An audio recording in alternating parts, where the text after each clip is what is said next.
So we're going to try and cram together about 5 videos worth of information and crush them all down into one. So buckle up, everyone. We're going for a ride. And of course, we're starting with white oak. What else? This is all stuff that I have purchased from a local sawyer, and he rough dimensioned it for me. So it's basically S2S, though I need to take off a little bit more. It's slightly over 3/4 inch. I'm going to start by cutting everything down to match the drawings that I have. I made plans for this, not so I can follow them, but so that I could show other people what we have. I'm going to cut everything down to rough dimensions. I'm leaving everything about a 1/2 inch longer than it needs to be because I'm going to final bring it all up when I have nice and clean joinery. We can joint the edges and get one clean, true edge, and this will be what I mark everything off of. Once you have one edge on there, you can mark that one as your true reference edge. A lot of these need to be ripped down, and so that means saw bench. Lots of fun. And I'll try it from one angle and then move to another angle, and I can always go back and forth. I have a lot of ripping to do, and white oak isn't terribly easy. So you sit in different positions and try different things on there. We're going to be doing dovetails on the main carcass, and I've got a whole bunch of videos on how to cut dovetails. It's one of those fun things that you kind of got to wrap your brain around it if you haven't done it in a little while. But I love the look of a clean through dovetail, especially on this where you'll be seeing them on the side. So the dovetails are on the side pieces holding on the bottom and the top. And then there'll be one shelf that is actually through pinned, so you'll see those actually coming through as well. I like to do tails first. Everyone's a little bit different. Some people like doing tails. Some people like doing pins. I find it much easier to mark the pins off of the tails than it is to mark the tails off of the pins. But everyone's a little can do what they want. Some of these I cut out the waste with a coping saw and then chisel out the rest, and some of them I chisel out from the beginning. So you can see the tails, I removed most of it with the coping saw, and for the pins I came back and chiseled out. Why would I do one over the other? I'm just doing what I want to. Trying things, experimenting, playing with new things, and seeing what makes me happy at any given time. Once we get those up, we can come and do the last final cleanup. A file can do amazing work on these. You want to slide them in. This one's a little tight and binding in the middle, so I'm going to take it apart, clean them out, and try it again, and go back and forth until we get a nice clean fit. The two sides need this notch taken out, and so we can rip down and cut out and then plane it back. This will be where the top panel recesses into the cabinet.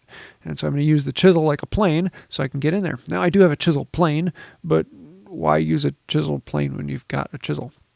We also need to lay out the pins. This will be the top shelf, and much like the dovetails, it will be through the sides and be supported on that. The astute among you will realize that these are actually dovetails and not finger joints. And that's because I lost the footage on cutting the finger joints until right here. Oh, look, those are actually finger joints. But finger joints and dovetails are the exact same thing, except for dovetails are at an angle, finger joints are square and 90 degrees. And that actually makes finger joints a little bit more difficult. Once I cut the finger joints on one side, I can lay them out on the sideboard and measure out exactly where they be and mark off of reality. And then I can come through and remove most of the material with an auger bit. Cut out and chisel back, and then file those nice and clean until the fingers will go into the sideboard.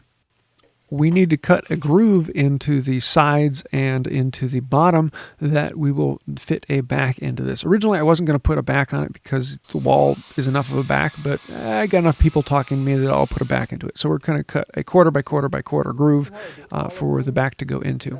We also need to drill holes into the sideboard, and this will be where the pins for the shelves go, so that everything will then set on those shelves. For the hanging this, we're actually going to be creating a French cleat.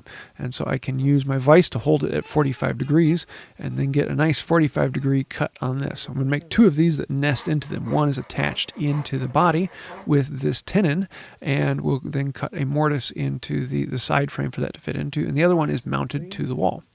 In the top shelf, we're also going to be putting in a bunch of electricity.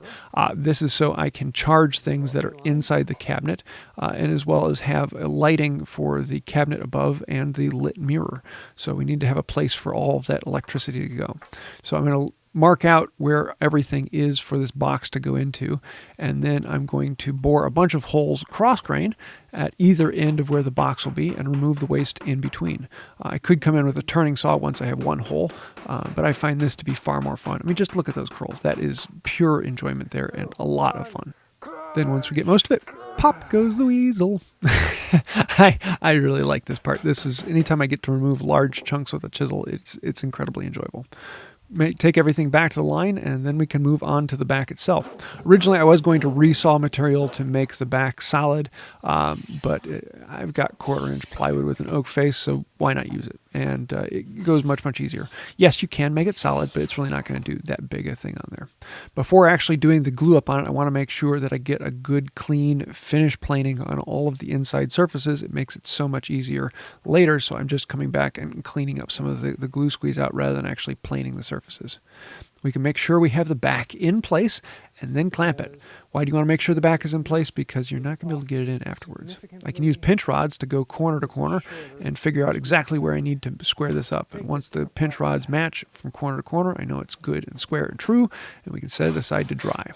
Then we can move on to the top face on this. There's actually a block that is going to be on the top here, and we're going to mount a light onto that. That is recessed in, and I want to hinge that on top so that I have access to the electricity and all of the other stuff behind it. To wire this all out, it makes it very easy to have a junction box inside of this, but then to be able to get at that junction box, I made this so it can hinge up and I can access everything inside. So we need to drill and recess in a couple of hinges on the top. They're not really holding that much because this panel actually sits on that recess that we cut into the sides earlier. Then we can cut the shelves, make sure that those fit in there, and I want to make sure that they have a nice tight fit. I don't want a lot of slop on them so they're not moving side to side. I originally was going to make them without the back, so I had to cut off about a 1/2 inch because the thickness of the back plus the backing groove to make them fit. And just like that, we have 3 movable shelves that can sit on those pins. Now we can turn our gaze towards the frame that will hold the mirror to this whole thing, and that will be a hinged door.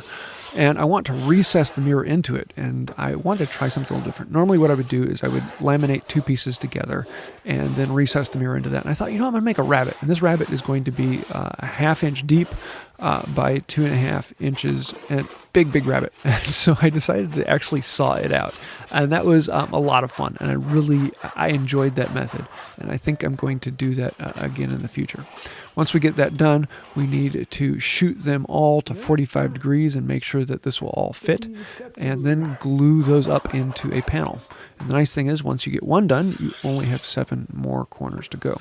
But before gluing it up, we're actually going to put big chamfers on either side. One side I can use the chamfer sled, and the other side I actually just have to use a block plane because the chamfer sled can't fit inside that. We'll use a frame clamp to squeeze the whole thing down and set it aside. I'm using epoxy on this because it is an end grain connection. The epoxy is so much better on that. But to make it even stronger, we're going to put in some splines. And so I can remove most of the material with a saw and chisel, then come in with a float and file and clean them out until the spline material fits in there. This is some curly maple, and we'll apply a bit of epoxy on that and slide it in there. I like to do it after gluing up the frame. Just makes it so much easier to cut the groove rather than trying to cut the groove while they're separated, and it's just easier to do after the fact. Then we can remove the excess and plane the surfaces down. You can start from the corner and work your way in, and you can get a nice smooth clean from those splines onto the surface. Now we need to attach this frame to the cabinet. Once it's all smoothed up and clean, we need to use some hinges. And I just have some relatively cheap hinges on this, and I'm going to bunch them up because I normally would get something really nice from Brusso, but the price on it this time, I was like, let's cheap out a little bit. They'll work perfectly fine for this, and no one's going to see them because they're inside, but we are going to recess them into the cabinet, and I'm going to put 4 along the edge. And so I'm going to attach them all to the cabinet first, and then lay out the frame, and that allows me to put exactly where they need to be. Before finishing, I'm going to go over with some very, very fine grit sandpaper, and this is going to, number one, tell me where there's any nicks or cuts, and then I can come back in and scrape them out.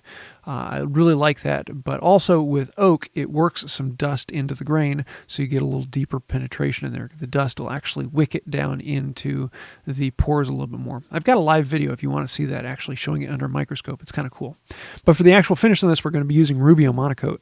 It is my preferred furniture finish. You still get that really nice tactile feel of the wood underneath, but it has a lot of durability to it and protection, and particularly being in a moist environment of the bathroom, the Rubio Monocoat works really, really well.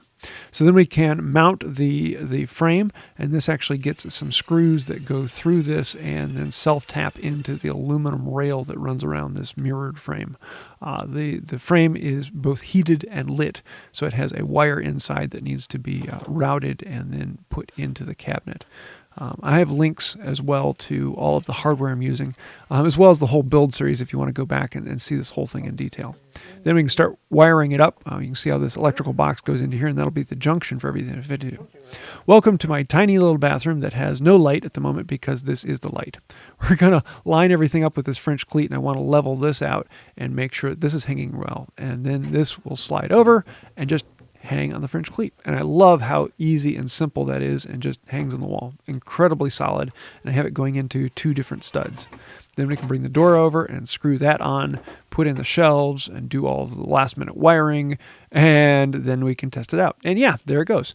You can see how this works, turning it on and off with this, as well as the heated on there, and it has space inside for everything we need, and then electrical, so I can plug in my razor and my toothbrush and have that all charging inside, as well as USB and other things, and this is just really, really happy. So I'm glad to have this finally done, and yeah, makes me very happy. So there you have it. Finally, all in one video, it's done. Yeah, this has been a long one. If you'd like to see more detail, I've got the whole playlist where you can see every step in this, as well as talking through that as well. And there are plans available on the website if you want to find out those, links down below. I'm really, really loving how this came out, and it is very, very pleasing to me. So if you would like to find out more about that, there are links down below, as well as all the other information on the other videos. So if you want to ask some questions, throw those in the comments. I do read through as many of those as I can. I can't always make it to all of them, but thank you for those who do. It really means a lot, and I answer as many of them as I can get to.